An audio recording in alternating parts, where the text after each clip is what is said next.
Hi, good morning everybody. It is Wednesday and we are set to have a pretty toasty day. I think it's supposed to be close to 90 degrees and it's only March. So I live in Colorado, didn't have much of a winter, and now we're moving in to springtime and we've got some toasty days. So yesterday was pretty warm, today is gonna be pretty hot today too. So I thought I'd make the kids some popsicles. We've been talking about doing that in the summertime, but since we have a couple warm days, why not do it today? So I'm gonna make a banana pudding popsicle this morning, and then also a berry juice type of popsicle as well too.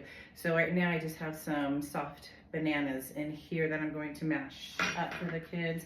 And then I just grabbed stuff I had around the house. Since it was a last minute kind of idea and snack we decided to do, or a treat for the kids here. So the bananas, I'm just mashing those up.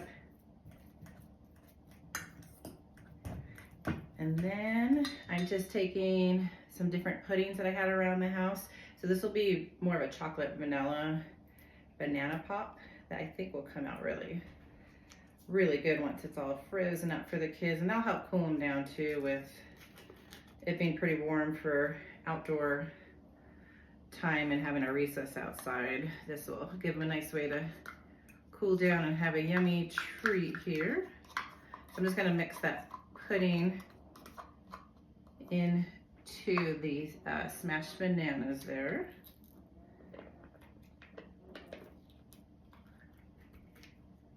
I think Colorado is a little confused on the weather this year. We barely had a winter, so barely any snow that came down this winter. And then even before we hit spring, we had some 80-degree days as well too. And I think after today it does cool down a little bit. I think we do get into the 70s, so that will be really nice. I love that time for the spring, so we can get all of our gardens going.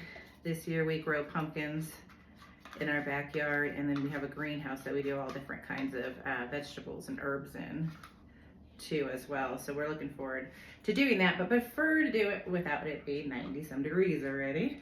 Normally it's nice temperatures this time of year to do it.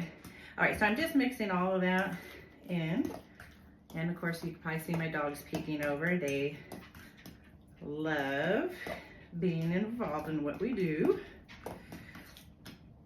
especially if it's food. They love the smell of food. And I have two huskies. One husky is a puppy. He's just about 6 months old, and he absolutely loves food.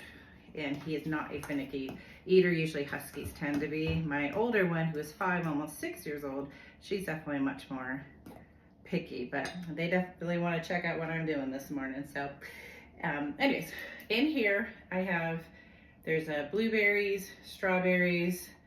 I have a berry splash strawberry raspberry juice that I'm going to add to this as well. And kind of for a secret ingredient, I am doing what's called cherry butter. So I'm gonna add some cherry butter into this as well.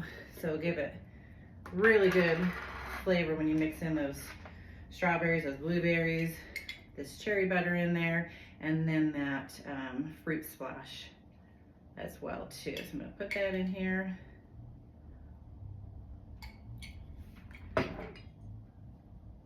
And then I'm gonna go ahead and mix this up, and then when I get them into these little molds, I will fill up with any extra juice that we need to add. All right, so I got that mixed all up. That smells good. They will love this. So I'm gonna go ahead and use these molds to fill these up in. And like I said, if I run short, I'm just gonna go ahead and add some extra juice as well. This is probably the hardest part, is pouring these and not making a giant mess. Hence the plate I have underneath, so I don't have a huge cleanup here.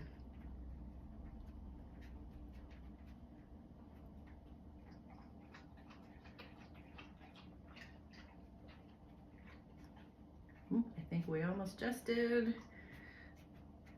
perfect amount. All right, awesome.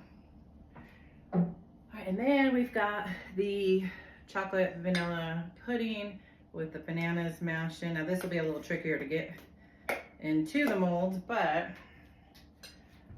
they're kind of going to be like fudge pops by the time they are frozen and done. So this one I'm excited to try too. But like I said, these are going to be definitely trickier to and messier to squeeze on in. So I'll make sure and clean those tops up at the end before I get the caps on with the sticks to freeze them. But what's great I love about making homemade pops is you really have control over like what ingredients you want to put in. If you want to do it completely healthy, you have that option. If you want to do it where it's not as much calories as ones that you can buy in the store, you have that option. And then you can play with all the flavors as well too. I used to love the fudge pops growing up, so this is going to be very similar to that too, just with the added, decided to smash up some bananas in there because sometimes we use all our fruit up and then there's weeks where we have leftover fruit, and I had some bananas that were soft, and I do use those for oatmeal often, but since we're getting this heat wave here early, I figured why not make these fudge pops for the kids. Then I will just work on making sure all that gets kind of to the bottom there. And once I have that done, we're just gonna pop the tops on, put these in the freezer, and let those get ready for the afternoon. So by the time these are frozen, this is when we're gonna be hitting our 88 to 90 degree temperatures today, and this would be a great way for the kids to cool down. Well, I hope you guys all have an awesome day today, and I will see you soon. Bye.